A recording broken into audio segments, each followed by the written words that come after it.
Bapak, Ibu, dan teman-teman semua. Sebagai dosen di Fakultas Hukum, saya senang sekali bertemu dengan Bapak, Ibu, kawan-kawan dari Fakultas Ekonomi.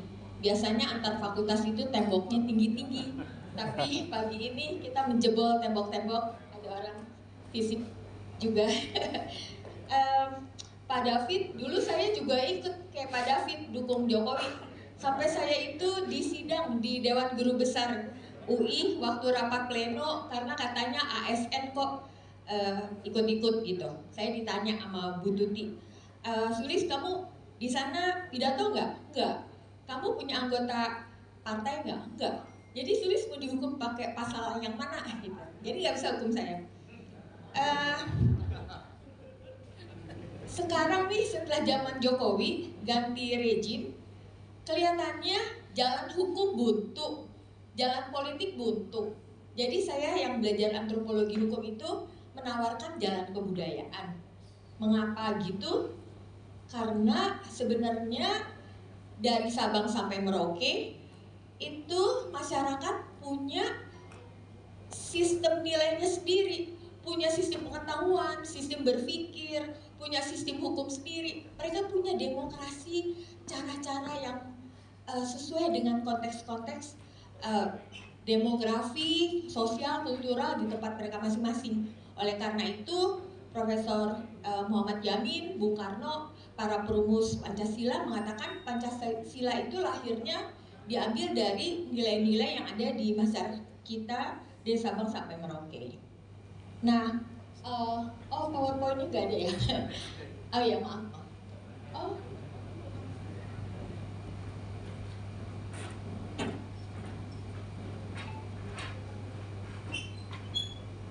ya, ini jadi saya mau membagi tentang bagaimana jalan kebudayaan itu barangkali bisa ditawarkan ketika jalan-jalan semuanya buntu, dan tentu saja yang paling terdampak adalah ekonomi kan. Kita melihat bagaimana investor lari, PHK di mana-mana, daya beli turun, kemudian juga eh, dalam survei World Bank yang terakhir tuh angka kemiskinan kita 60% lebih itu. Dan itu bukan main-main. Sementara elit kayaknya sibuk dengan dirinya sendiri, sibuk dengan kebijakan-kebijakan yang mereka buat, lalu rakyatnya sendiri juga gitu. Kayak ada jurangnya gede banget, suara-suara kita nggak terdengar. Bahkan surganya Indonesia, Raja Ampat, surganya dunia, itu pun sudah akan dijadikan tambang gitu ya. Jadi seperti kita jalan sendiri, otopilot.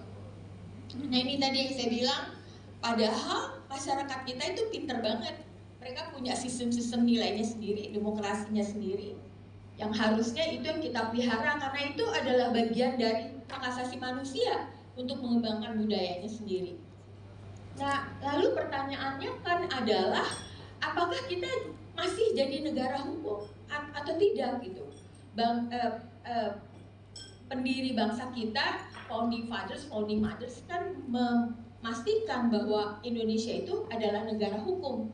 Nah, sebelum kita bicara Indonesia masih negara hukum atau tidak, kita akan melihat bagaimana sebenarnya secara konseptual, secara akademik, negara hukum itu adalah konsep yang sudah dibicarakan ratusan tahun dan selalu ada keragaman cara mengkonseptualisasi negara hukum itu karena bangsa-bangsa itu berbeda secara geografi, sosial, kultural, tetapi tujuan-tujuan dari negara hukum itu sama, kaidahnya sama, yaitu menjaga warga negara dari kesenangan para penguasa dan juga menjaga warga negara dari warga negara lain, termasuk melindungi hak-hak kepemilikannya.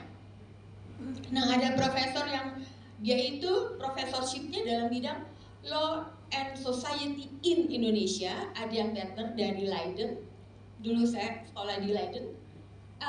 Mengumpulkan begitu banyak definisi tentang negara hukum.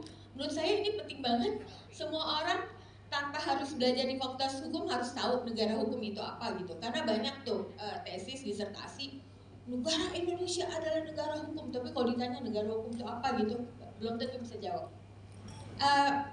Jadi ada 3 kategori di dalam definisi-definisi tentang negara hukum itu yang dikumpulkan. Yang pertama adalah kategori tentang proseduralnya, demokrasi isinya sebenarnya.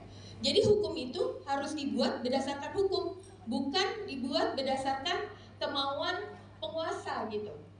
Dan di sini hukum itu harus dibuat jelas, harus bisa dipredik, semua orang bisa ngerti gitu ya. Nah, untuk mencapai hukum yang semacam ini kan prosesnya harus terbuka, harus mengajak partisipasi publik yang luas, bukan diam-diam dibuat gitu, bahkan dalam hitungan hari ya, hanya demonstrasi mahasiswa tempo hari di dalam revisi undang-undang pilkada yang akan memungkinkan Kaisang jadi gubernur, itu jadi nggak jadi gitu ya. Di sini tentu saja hukum itu dibuat berdasarkan konsen semua warga negara yang diwakilkan di parlemen. Tapi gimana dong hari ini? Parlemennya tidak menjadi kekuatan penyeimbang dari kekuasaan ya. Justru semua partai politik hanya satu yang enggak, itu ada di pihak kekuasaan gitu. Lalu kategori kedua adalah soal substansinya. Jadi hukum itu harus memastikan isinya itu adalah hak-hak dasar setiap warga negara. Kita bisa periksa apakah juga hukum yang mereka revisi, mereka buat kebijakan-kebijakan itu isinya adalah memastikan hak-hak dasar kita untuk hidup, untuk berekonomi dan lain-lain, itu ada di situ. Bahkan saya mau menambahkan di sini karena kerusakan lingkungan yang amat parah akibat kebijakan pembangunan itu bukan tentang manusia, tetapi tentang bagaimana mengambil sumber daya alam sebesar-besarnya, tidak penting orang-orangnya seperti apa gitu. Jadi saya mau menambahkan ecological justice di dalam salah satu unsur di dalam substansi hukum. Yang ketiga, kalau ada perdebatan di dalam praktek hukum dan di dalam definisi-definisi itu, maka yang harus menyelesaikan adalah pengadilan yang imparsial. Nah, kita lihat apakah pengadilan kita imparsial apa enggak. Kan banyak keluhan-keluhan hukum tajam ke bawah, tumpul ke atas gitu kan. Tentu saja setelah 98, ini 98 harus terus disebut hari ini, itu controlling mechanism, bukan hanya pengadilan, tapi kita punya bahkan MK, Ombudsman, KPK, Komisi HAM dan lain-lain gitu ya. Oke.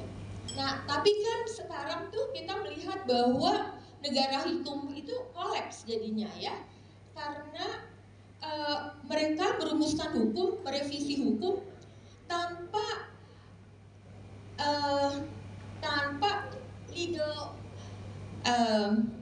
legal basic knowledge yang baik, tanpa evidence base. Bahkan sebenarnya di dunia modern harusnya tidak ada kebijakan yang dibuat tanpa dasar-dasar ilmiah gitu. Tapi kan nampaknya tuh yang kalau Bapak Ibu kawan-kawan lihat di DPR, revisi undang-undang tuh didasarkan pada naskah akademik yang dibuat asal-asalan ya, hanya merasa cukup kalau di situ dituliskan sudah memenuhi dasar-dasar filosofis, yuridis, sosiologis tanpa melakukan penelitian. Jadi cuma opini-opini saja. Itu anak S1 mahasiswa saya bisa buat jauh lebih baik daripada naskah-naskah akademik yang ada di DPR hari ini. Itu ya. Lalu mereka itu nampak bahwa gini, kalau anak S1 belajar hukum itu mereka percaya ketika dosennya bilang hukum itu dibuat untuk memastikan masyarakat terlindungi dari kejahatan dan keserakahan. Tapi kalau mereka udah semester 3-4, mereka membaca critical legal studies, tidak. Hukum itu dibuat untuk mendefinisikan kepentingan penguasa Dan caranya itu adalah dengan menyiar-nyiarkan kesadaran palsu.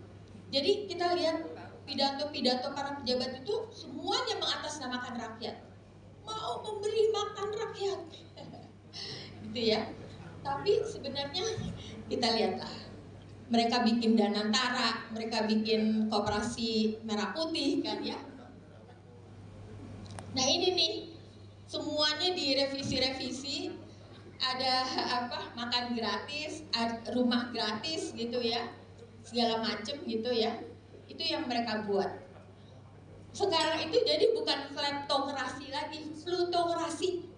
Mereka bisa mengambil sumber daya rakyat secara kayak legal gitu.